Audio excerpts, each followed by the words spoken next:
Coming up next on the Union Label is a conversation with Shelly Baskin of the United Campus Workers of Kentucky.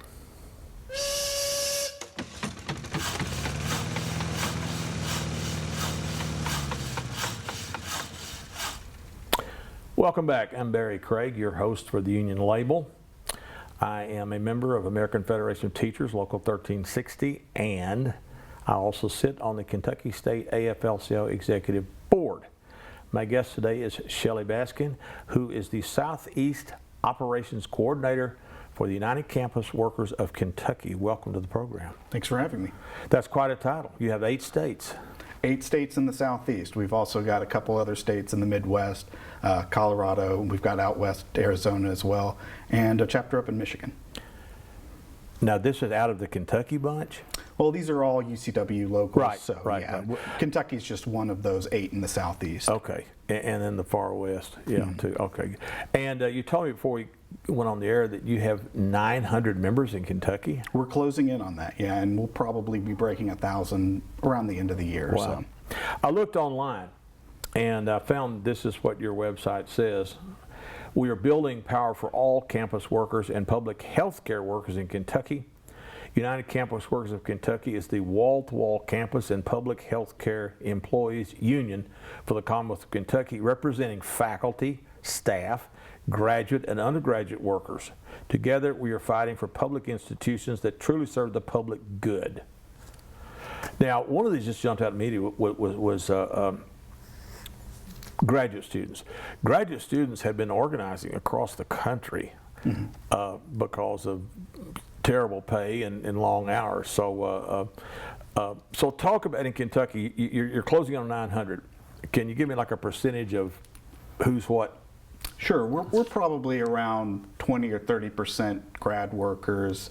We've got a huge chapter at University of Kentucky, of course, and then U of L. We've also got a lot of very active grad members, and you know, one of the reasons for that is that this is one of the most,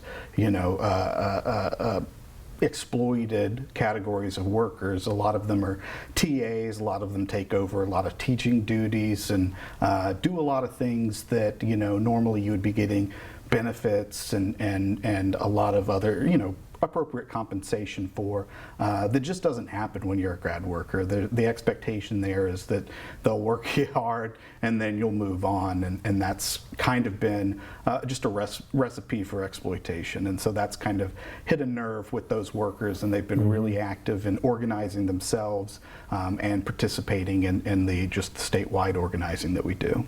And again, that's nationwide. You see that's been in the news quite a bit. Another category here is adjunct faculty. Are you attracting them? Yeah, adjuncts and other kind of, people with kind of questionable university status, don't know if they're going to be working from year to year, that sort of thing. Those are workers that are often very active and want to get involved. And it's a very hard sector to organize because they do move on a lot, and sometimes they don't come back.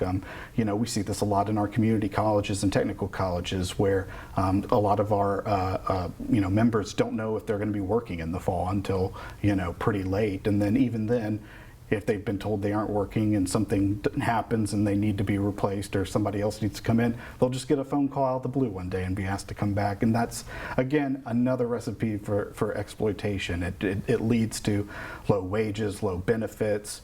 It makes it hard to find a steady place to live and everything, because you don't know if you're going to be able to pay rent from month to month, if it's going to be 2 or 3 classes this fall or just 1.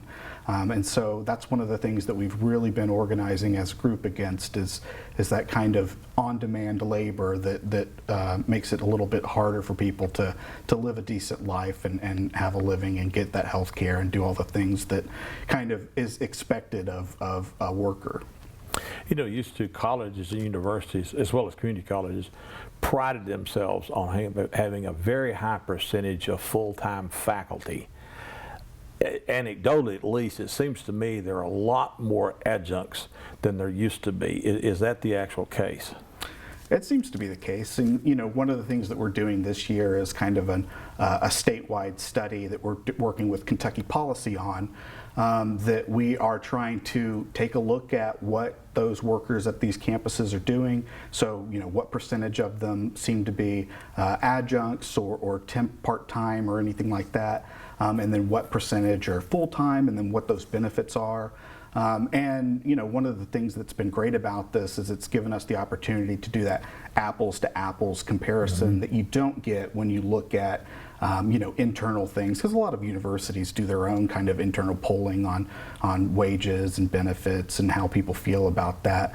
But if you're not using the same questions, you can't really compare that. And if you change it over time, it's hard to get that kind of long ways look at that. So we're working really hard to get that information and use that for organizing and use that for our lobbying. We do, we know that at the end of the day, the people that are writing the laws and that are signing the paychecks are up in Frankfort. And so we have to talk to them directly if we want to get these changes and not just stay on campus talking to the university administration.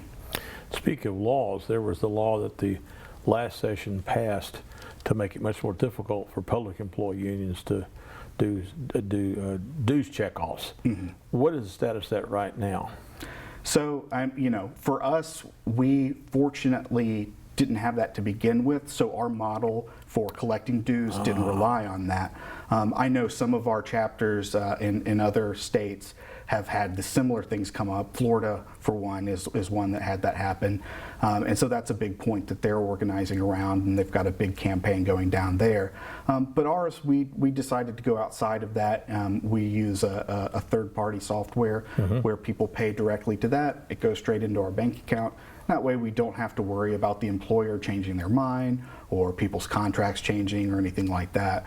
They pay what they need to pay through that program, and then that way we're not really at the will of the state or the employer to collect that money, because dues is how we operate. That's how we pay for our organizers. That's how they pay for our lobbying trips to Frankfurt. All of that costs money, and we know that in order to have the best chance of getting our work done, we can't be relying on somebody else to collect that money for us. Would you consider yourself, in essence, an organizer? Yeah, a lot of what I do is internal to the union, but an internal organizer. So I work with all of our other state chapters in the Southeast and trying to find ways to build their capacity for just getting the day-to-day administrative work of a union done. There's a lot of things that we have to do.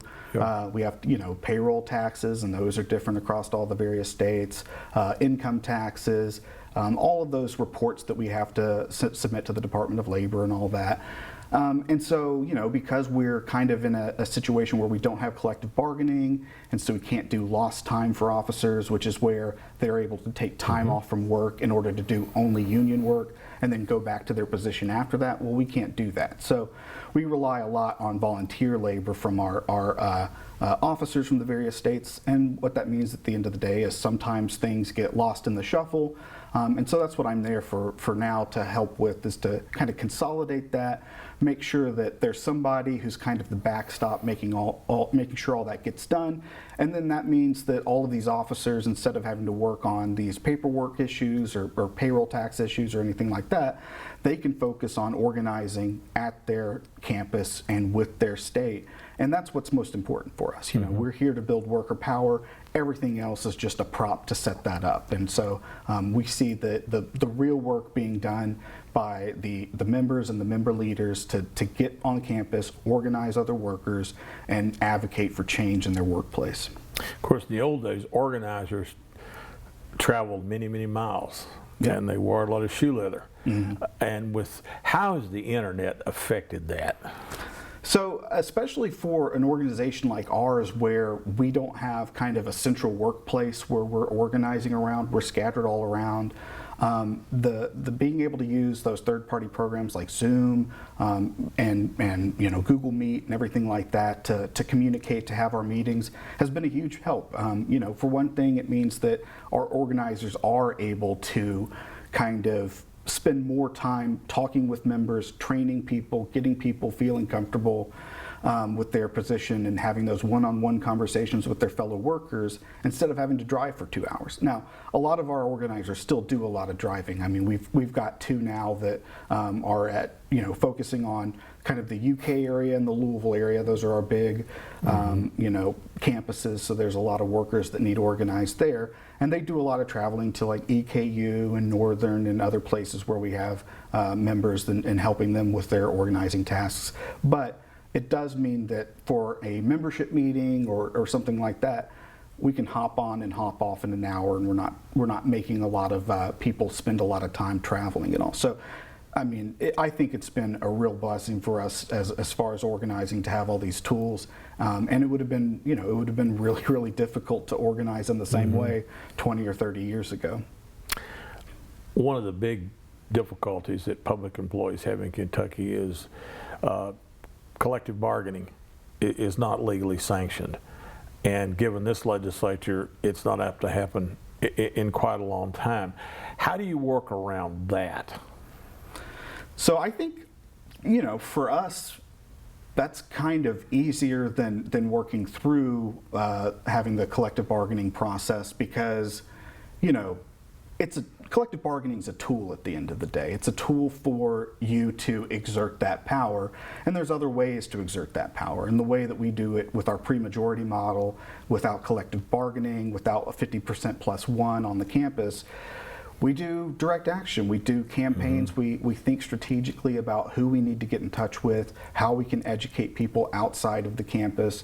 And like I said, lobbying is a huge part of what we do. We are in contact with our bosses up in Frankfort that are writing those laws. And for the most part, we have a pretty good rapport with them. Obviously not everybody's on board with higher ed these days, but I think most people know that higher ed is a tool for building economic and political power for our state. It's a way that we send out ambassadors to other places that carry that kind of Kentucky idea with them, that the working class and the white collar class are one and the same these days. These are not separate groups of people. And so by having our power centered on strategic campaign planning rather than negotiating in a closed room with a small committee or something like that, not that that can't be a very democratic and useful process, it's just not a process that we feel like missing has harmed us, so far. We've been able to get $15 minimum wages on campuses. We've gotten raises for our members. We've gotten raises for student workers. We've gotten a lot of stuff done. We've prevented outsourcing in places like Tennessee. We have, Chattanooga, UT Chattanooga just this summer got their $15 an hour minimum wage, and all of that's done without a collective bargaining contract, without a negotiating committee, and it's still happening, and it's still, it's the rule on those campuses whether we have a contract or not. And I think that's very powerful, and it gives us a little more flexibility. We can change our mind, we can go back and we can rethink what we want to get done. And we do that by polling our members, making sure that we have member leaders that are involved in that process and that know it inside and out. And I think that's a really, like I said, it's a powerful tool. And so even without collective bargaining, we're still really strong. We've got a lot of worker power. We do it together. And that's the most important part, is making sure that you're all doing that together. And that's how you influence and make those changes in your workplaces. One of the comment you immediately struck me is that white collar and blue collar workers are all workers. And I always believe in the idea that if you're a worker, it doesn't matter if you're a college professor, an electrician, a plumber, a pipe fitter, a refuse collector, you're still the working class. And how, for example, okay, what you're talking about is basically the old-fashioned industrial unionism, where everybody's in the same union. For example, in a plant, everybody from a janitor to an instrument mechanic is in the same union. I sense that some people who are white-collar workers think maybe they're a little bit better than blue-collar workers. Do you run into that? We run into people. I wouldn't say they think that they're better. They just think that they're different. You know, it's hard sometimes to bridge that gap in understanding that you get a paycheck the same as they do. Yeah. You go and you are expected to spend a certain number of hours doing a certain task. And whether you're doing that task in an office or on a shop floor, you're still working class. You know, you're not. If you lose your job tomorrow, then you're in trouble. You are not, and generally not independently wealthy and able to just work off of the largesse of what your economic gold pile there. So after a while, it becomes a little bit easier to have those conversations with people once they get to know the kind of the model for organizing and get to understand their place in the the UCW model, whether that's a department chair advocating for their faculty or a shop foreman advocating for the plumbers and the electricians on the shop. At Murray State, I think we've had a really good dialogue between those two groups that didn't exist before UCW started organizing on campus, and I think it's been the same at a lot of UCW locals. It's been a way for the faculty to kind of reevaluate what they think of themselves as far as being a worker and all. And one of the things that I always try to tell people when we're having these conversations about whether faculty and blue collar workers and shop floor workers and people that are janitorial workers or whatever, bringing them into the same area is that this isn't an ivory tower. We've all worked on these campuses. We see it's brick and mortar just like any other factory, and the same way it's paycheck to paycheck like any other working group. And so it's not a hard gap to bridge these days, especially post-2008 when you see faculty salaries declining, people's employment becomes really tenuous. We've seen a lot of people talking about getting rid of tenure. Oh, yeah. And those are all things that blue collar workers have been dealing with for a really long time too. So this has been a kind of a time of melding those two groups together to form one kind of working class group with that working class sensibility for what do they need day to day, and that's salary, benefits, that kind of economic stability, and what do they want going forward, which is better salaries, better benefits, more stability from their workplaces, and that's happening with the organizing that we're doing. In my years of teaching here, I taught here 24 years, and I was astonished at the small number of my students who came from union families. Now, had I taught here in the 50s and 60s, that would have been a lot different. So you've got a lot of people in the country who are not familiar as to how unions even function. Do you run across that much? Absolutely. I mean, and what do you say to folks like that? Well, one of the first things that we do is we just teach them. That's the first question that we get asked, especially for undergrads and grad workers as they're coming in, is they have this idea of a union in kind of the most traditional sense, like the steel workers, or or even within CWA, like IUE CWA, which does the GE plant. And so these are workers that are in a single shop at a single plant, and that's like their group right there, and they are separated by job classes in some cases. And so we tell them, okay, that's one way of doing unionizing. This way, the industrial model, the wall-to-wall model, where everybody at every level and every job class is in the same group, is another way. And basically how we explain it is that a union is one or more, or two or more workers working together to improve their economic or workplace situation, whatever that may be. And so if there's two or three of us that are just going to our boss in a shop and saying, hey, this pay isn't working for us, we need you to do better. I mean, that's a form of organizing, and that's a form of unionizing, and we just keep expanding that out. We expand that past that two or three people to 40, 50, 60, 100.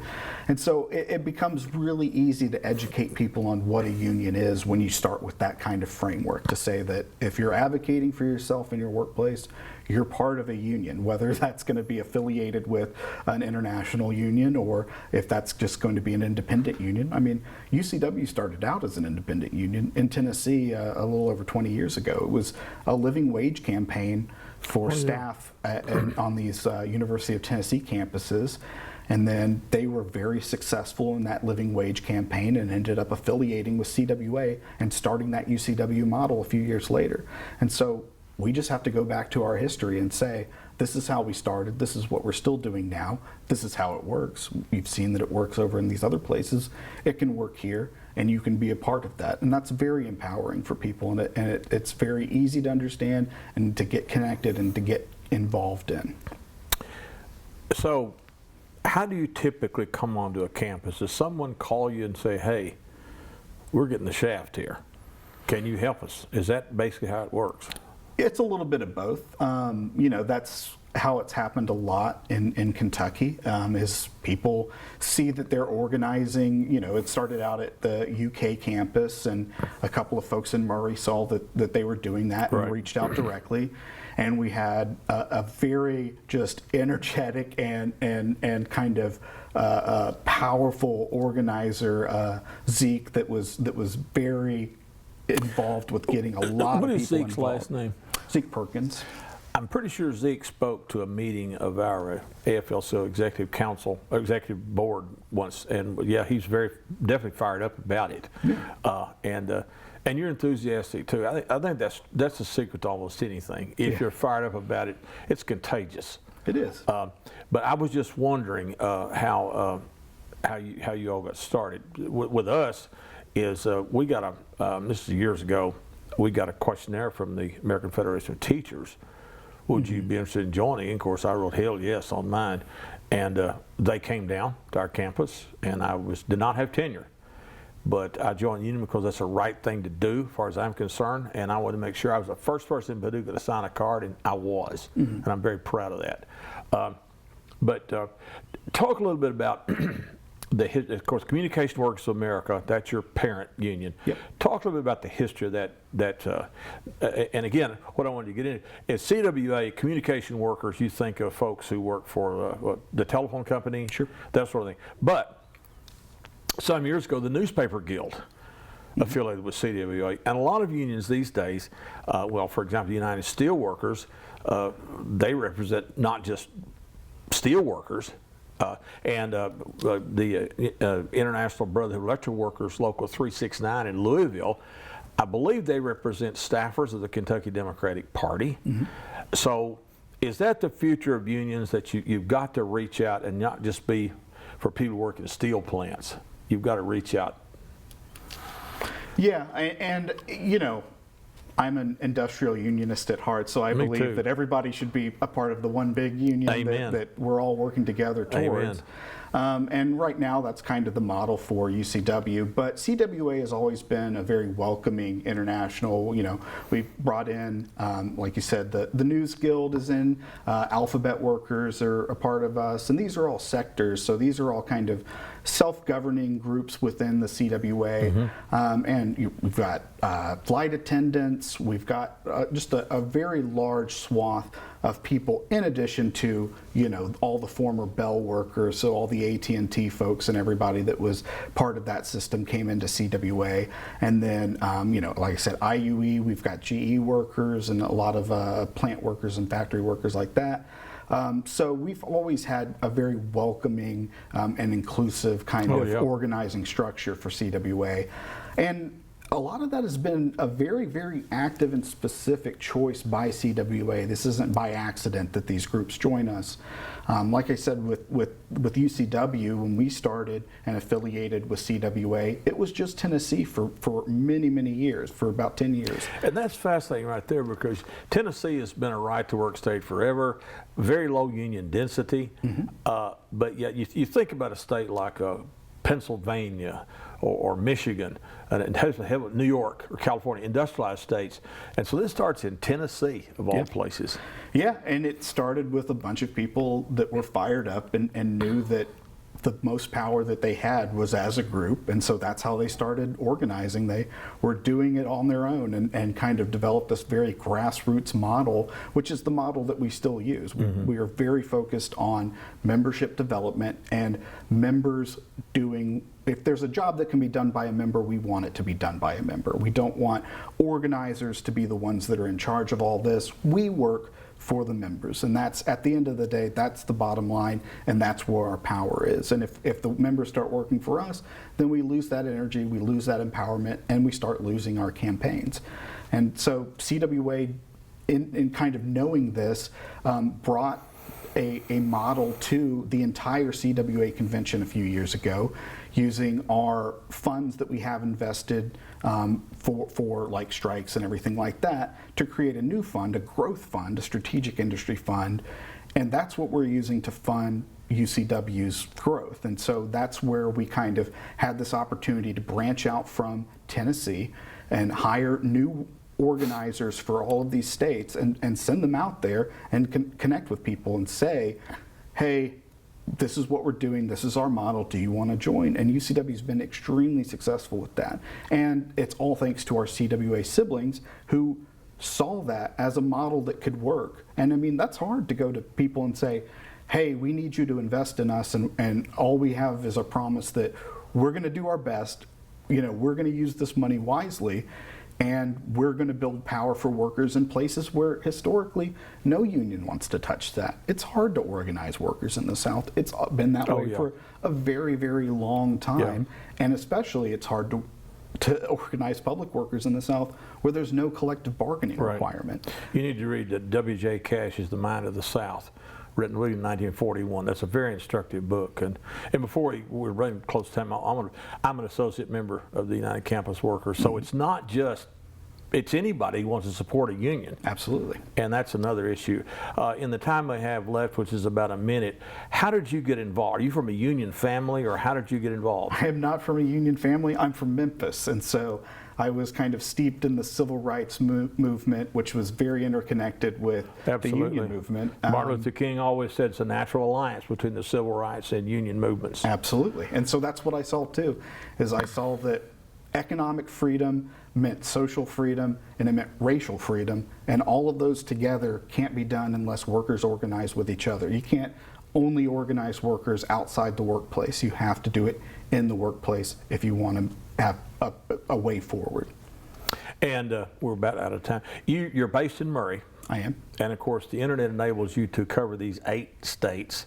Now, what are those 8 states? Kentucky, Tennessee, that's 2 of them. Who are the other ones? So in the Southeast, the only states we aren't organized in right now are Arkansas and North Carolina. Everywhere else. So Mississippi, Alabama, Louisiana, Florida, which have the Carolina. lowest union. South Carolina, I think South Carolina has the lowest union density in the country. It does, by far. Yeah. That is really, and we've got a great chapter there. That's wonderful, because the Baptists use the term fertile mission field, and that doesn't seem to be very fertile, those fields. Yeah. But you're there. You're there, and that's the important thing. So great. Yeah. So, well, we are out of time.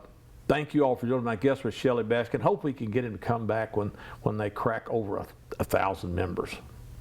Thank you for joining us. We'll see you next time.